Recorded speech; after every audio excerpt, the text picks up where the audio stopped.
ಆತ್ಮೀಯ ಬಂಧುಗಳೇ, ಶ್ರದ್ಧೆಯ ತಂದೆ ತಾಯಂದಿರೇ, ನಲ್ಮೆಯ ಸಾಹಿತ್ಯಾಭಿಮಾನಿಗಳೇ, ಮೊದಲ 3 ಕಗ್ಗಗಳಲ್ಲಿ ಆ ಭಗವಂತನಿಗೆ ನಮಿಸಿ ಮಣಿಸಿ ಶರಣಾದರೆ ಮುಂದಿನ 7 ಕಗ್ಗಗಳಲ್ಲಿ ಈ ಪ್ರಪಂಚದ ಬಗ್ಗೆ, ಆ ಸೃಷ್ಟಿಕರ್ತನ ಬಗ್ಗೆ, ಆತನ ಒಂದು ನಡೆಯ ಬಗ್ಗೆ ಅನುಮಾನವನ್ನೇ ವ್ಯಕ್ತಪಡಿಸ್ತಾ DVಜಿಯವರು ಪ್ರತಿಯೊಬ್ಬರಲ್ಲೂ ಇರುವಂತಹ ಸಾಮಾನ್ಯವಾದ ಪ್ರಶ್ನೆಗಳನ್ನು ಕೇಳ್ತಾ ಹೋಗ್ತಾರೆ. ಈ 10ನೇ ಕಗ್ಗ ಬಹಳ ಸುಂದರವಾಗಿದೆ. ಆ ಕಗ್ಗ ಹೇಗಿದೆ ಅಂತಂದರೆ,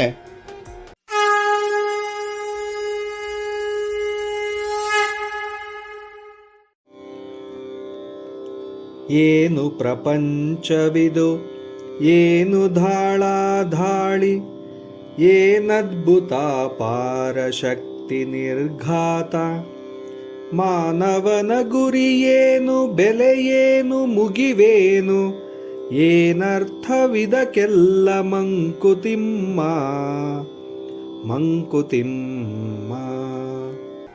ಏನು ಪ್ರಪಂಚವಿದು, ಏನು ಧಾಳಾಧಾಳಿ ಅಂತ ಹೇಳ್ತಾರೆ. ಈ ಕಗ್ಗದ ಒಂದು ಹಿನ್ನೆಲೆ ನಾನಾಗಲೇ ಹೇಳಿದ್ದೆ.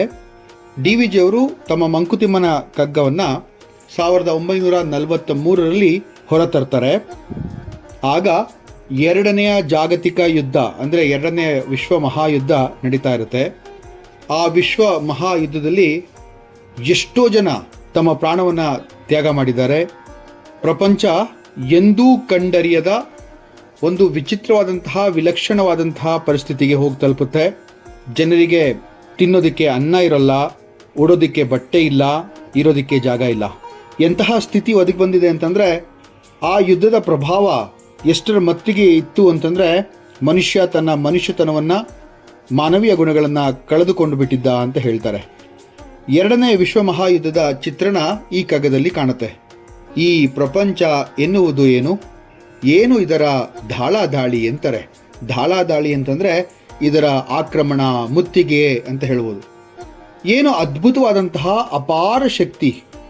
ಯೋಚನೆ ಮಾಡಿ, 1943ರಲ್ಲಿ ಇಡೀ ಪ್ರಪಂಚದಲ್ಲಿ ಸುಮಾರು 1,00,000 ಜನ ತಮ್ಮ ಪ್ರಾಣವನ್ನೇ ತ್ಯಾಗ ಮಾಡಿದ್ರು.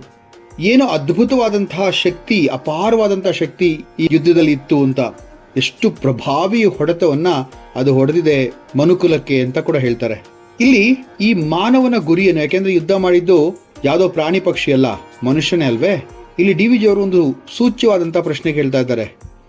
ಇಲ್ಲಿ ಮಾನವನ ಗುರಿ ಏನು, ಅವನ ಜೀವದ ಬೆಲೆ ಏನು, ಅವನ ಈ ಕೃತ್ಯದ ಅಂತ್ಯ ಯಾವಾಗ, ಇದಕ್ಕೆಲ್ಲ ಏನಾದರೂ ಅರ್ಥ ಇದೆಯೇ ಅಂತ ಕೇಳ್ತಾರೆ. ಇಂತಹ ಅದ್ಭುತವಾದಂತಹ ಪ್ರಶ್ನೆ ಇಲ್ಲಿ.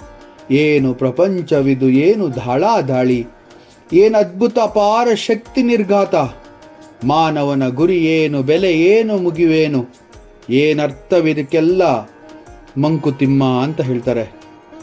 ಈ ಜಾಗತಿಕ ಯುದ್ಧ ಯಾಕಾಯಿತು? ಸ್ವಲ್ಪ ಇತಿಹಾಸವನ್ನು ಕೆದಕಿ ನೋಡಿದಾಗ ನಮ್ಗೆ ಅರ್ಥ ಆಗುತ್ತೆ. ಇಲ್ಲಿ ಮನುಷ್ಯನ ದ್ವೇಷ, ಮತ್ಸರ, ಹಿಂಸೆ, ಅಸೂಯೆ, ದುರಾಸೆ ಎಂಬಂಥ ಭಾವನೆಗಳೇ ಇದೆ ಇದ್ರ ಹಿಂದೆ.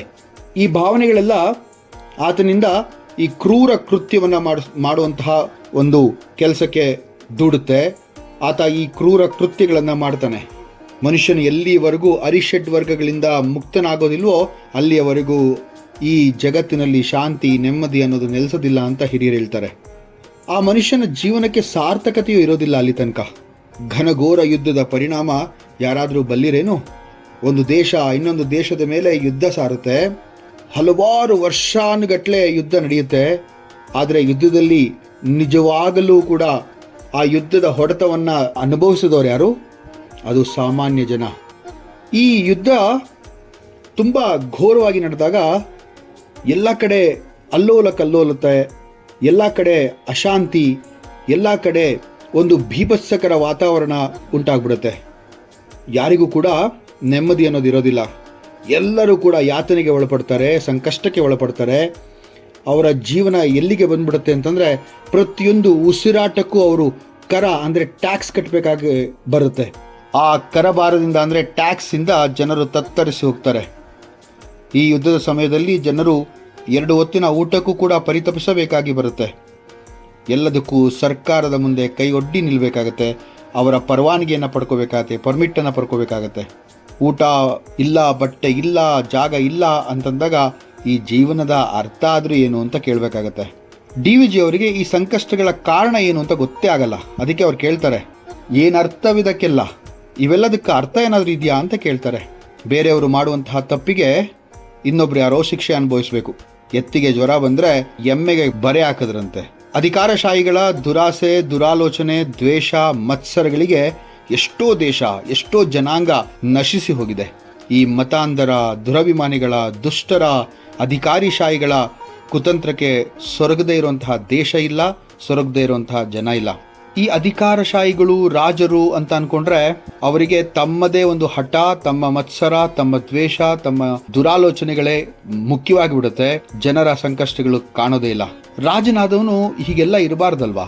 ರಾಜನಾದವನು ಹೇಗಿರಬೇಕು ಅಂತೇಳಿ ಶತಕ ಕವಿ ಪುಲಗೆರೆ ಸೋಮನಾಥ ಬಹಳ ಸುಂದರವಾಗಿ ಒಂದ್ ಕಡೆ ತನ್ನ ಶತಕದಲ್ಲಿ ಹೇಳ್ತಾನೆ. ಪ್ರಜೆಯಂ ಪಾಲಿಸಬಲ್ಲಡಾತ ನರಸಂ. ಎಷ್ಟು ಚೆನ್ನಾಗಿ ಹೇಳ್ತಾನೆ ನೋಡಿ, ಪ್ರಜೆಯನ್ನ ಸಲಹಬಲ್ಲವನೇ ಒಡೆಯ. ಅದರಲ್ಲಿ ತುಂಬಾ ಚೆನ್ನಾಗಿ ಹೇಳ್ತಾ ಹೋಗ್ತಾನೆ. ಎಲ್ಲರೂ ಕೂಡ ಅರ್ಥ ಮಾಡ್ಕೋಬೇಕಾದಂತಹ ಒಂದು ಸುಂದರವಾದಂತಹ ಒಂದು ಶತಕ ಅದು.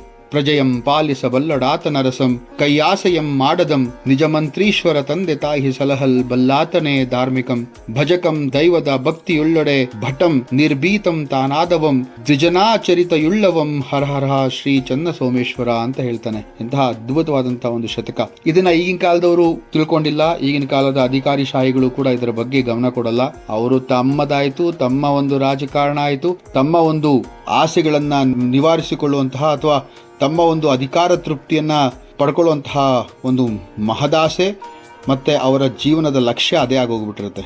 ಪ್ರಜೆಯನ್ನ ಪಾಲಿಸುವವನು ತುಂಬಾ ಕಮ್ಮಿ, ವಿರಳ ಅಂತ ಹೇಳ್ಬೋದು. ಆದ್ರೆ ಇಷ್ಟೆಲ್ಲ ಮಾಡಿದ್ರು ಕೂಡ ಆ ಮನುಷ್ಯನಿಗೆ ದೊರಕಿದ್ದಾದ್ರೂ ಏನು ಅಂತ ಡಿ ವಿ ಜಿ ಅವ್ರು ಕೇಳ್ತಾರೆ. ಆದ್ರಿಂದನೇ ಹೇಳ್ತಾರೆ, ಏನು ಪ್ರಪಂಚವಿದು, ಏನು ದಾಳಿ, ಏನು ಅದ್ಭುತ ಪಾರ ಶಕ್ತಿ ನಿರ್ಘಾತ, ಮಾನವನ ಗುರಿ ಏನು, ಬೆಲೆ ಏನು, ಮುಗಿವೇನು, ಏನರ್ಥವಿದಕ್ಕೆಲ್ಲ ಮಂಕುತಿಮ್ಮ, ಏನರ್ಥವಿದಕ್ಕೆಲ್ಲ ಮಂಕುತಿಮ್ಮ ಅಂತ ಕೇಳ್ತಾರೆ. ಈ ಒಂದು ಪ್ರಶ್ನೆ ನಾವೆಲ್ಲರೂ ಕೂಡ ಕೇಳ್ಕೋಬೇಕಾಗಿದೆ ಈಗಿನ ಪರಿಸ್ಥಿತಿಗೆ. ಮುಂದಿನ ಕಗ್ಗದೊಂದಿಗೆ ಮತ್ತೆ ಭೇಟಿಯಾಗೋಣ. ನಮಸ್ಕಾರ.